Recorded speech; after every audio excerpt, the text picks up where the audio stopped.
Okay, one last thing to just tell you before we move on to our next topic.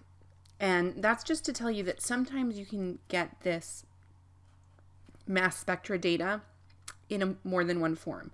So what we've seen in all our examples so far is relative intensity versus mass to charge ratio. Okay, so I'm going to zoom in on these images so that you can see what I mean. So do you see how on the right hand side this says relative intensity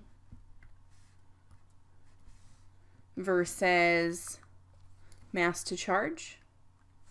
Okay, and that's where the most abundant isotope has the intensity of 100, and then the others are relative to that 100. Okay, so the other one is 23.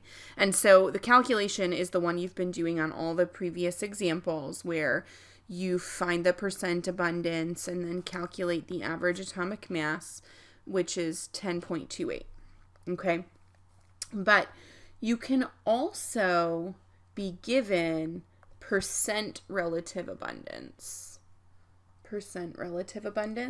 versus the mass to charge ratio, okay, which is what you see on the left. And when you are given the percent relative abundance, you don't have to do the work of this conversion like you see over here to find the abundance. You can just use it directly from the graph. So see how neither one of these peaks are at 100?